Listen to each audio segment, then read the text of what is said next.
What if I told you that that little piece of plastic in your wallet could either build your credit and unlock real money moves, or it could quietly drain your bank account with interest, fees, and more debt than you can imagine? Yes, I'm talking about credit cards. And today, in part two of my credit card series, we're breaking down the real credit card advantages and disadvantages. So by the end of this video, you'll know exactly how to make credit cards work for you and not against you. But before we get started, welcome back. I'm Crystal, former corporate finance girly turned entrepreneur and personal finance educator. My mission is simple: to help underserved and underrepresented communities master financial literacy and build generational wealth. So grab your notebook and maybe some snacks, because we're about to talk about the credit card pros and cons that can literally make or break your financial foundation. And if you haven't already done so, remember to check out part one of this series. Let's start with the not so fun side. Because I like to end on a good note, we'll start with the bad news first. The disadvantages of credit cards. Number one, credit cards can be dangerous. No, seriously. Some people would be safer crossing a busy freeway at night than owning a credit card, because credit cards can feel like free money. You swipe today and just deal with it later. But that mindset of "I'll pay it off eventually" is exactly what lands millions of people in debt. Many Americans operate with a "I need it now" mentality. That's FOMO, and it can silently kill your financial journey. When you're constantly spending money you haven't actually earned yet, it can completely derail your long term financial health. Disadvantage number two: the minimum payment trap. Here's where things get a little sneaky. You get your statement and you see minimum due $45, and you think, okay, perfect, I can handle that. But here's the catch: if you only make the minimum payment, you're mostly paying interest and very little toward your actual balance. Over time, you'll pay hundreds, if not thousands, more than you would have originally been charged. That's exactly how people end up with the same $2,000 balance hanging around for years. So here's the rule: if you can't pay it off in full each month, at least pay more than the minimum, because minimums are designed to benefit the bank, not you. Disadvantage number three: high interest rates.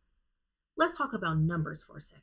Credit card interest rates average anywhere from 15 to 30% these days, some even higher for borrowers with lower credit scores.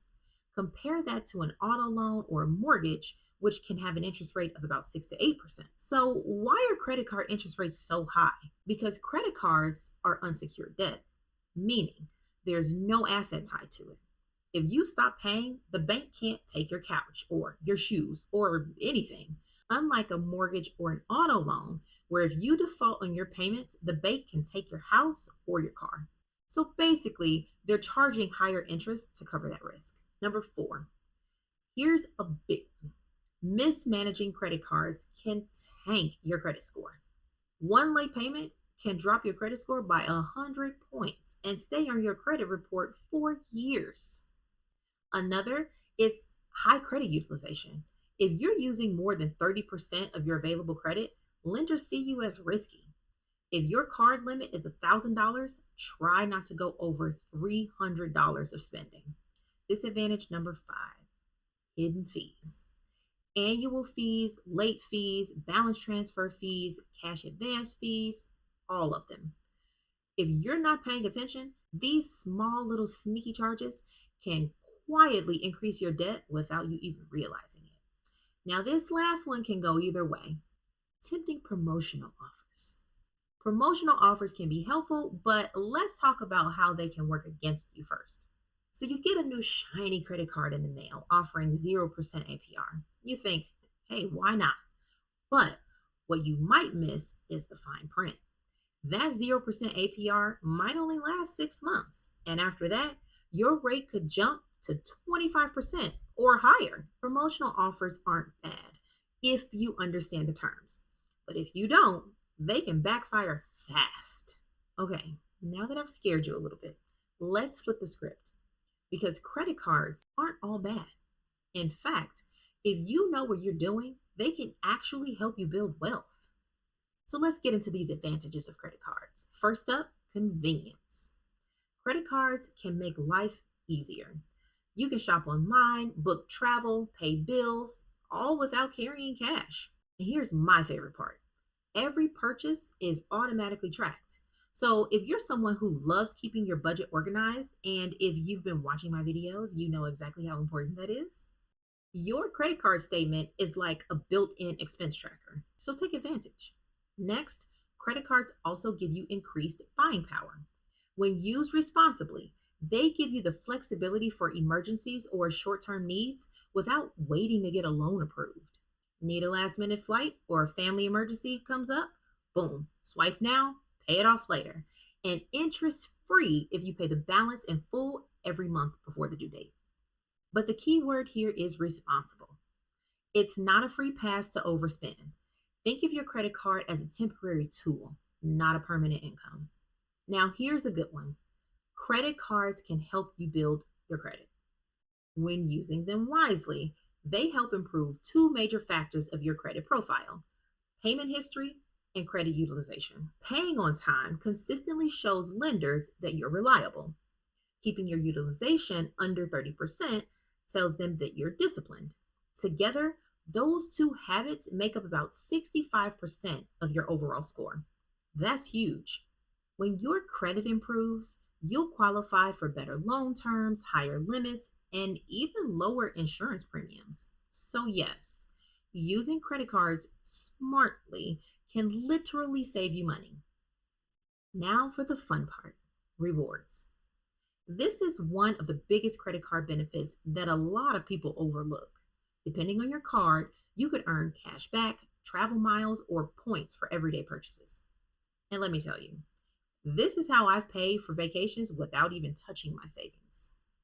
Here's the key to making this work in your favor: if you're paying your balance in full every month, those rewards are free money. But if you're carrying a balance and paying interest, the benefit of those rewards you've earned could be offset by the interest you're paying. So always remember, rewards are only worth it when you're not paying interest. And finally, promotional offers. Remember those 0% APR deals I warned you about earlier? Let's talk about how to actually use them to your advantage. The first example is using an introductory APR offer for an emergency purchase. Let's say your refrigerator dies and your emergency fund isn't quite there yet. You could use a 0% APR card to buy the new fridge, giving yourself 6 to 12 months to pay it off interest free. Just make sure you pay the full amount before the promotion ends. Otherwise, that deferred interest gets added back retroactively.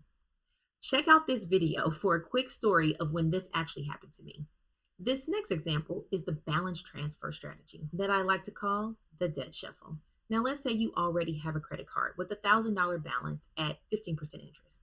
You get an offer for a 0% balance transfer for 12 months with a 4% fee.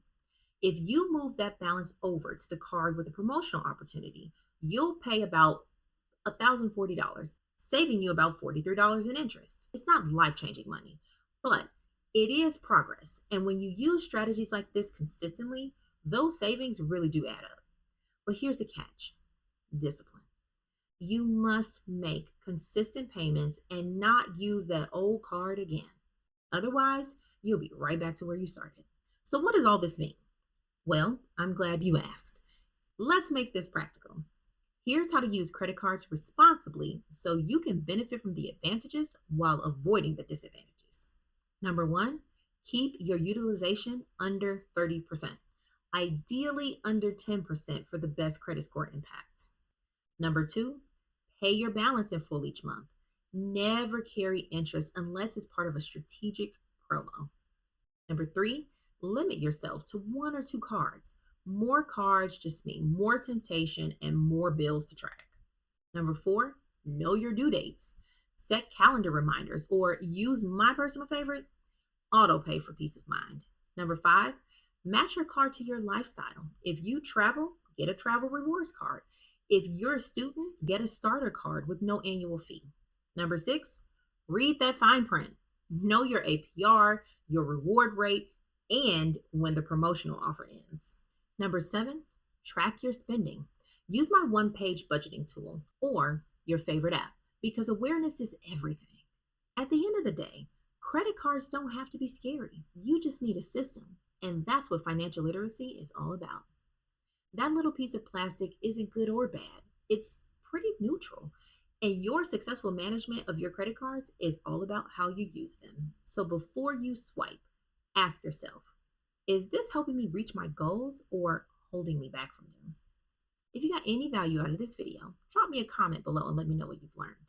And if you want continued value and more tips and strategies on navigating your financial literacy journey, hit that subscribe button so you don't miss a thing. As always, thank you for watching, and remember to like and share this video with someone who's ready to get wild about wealth. Take care.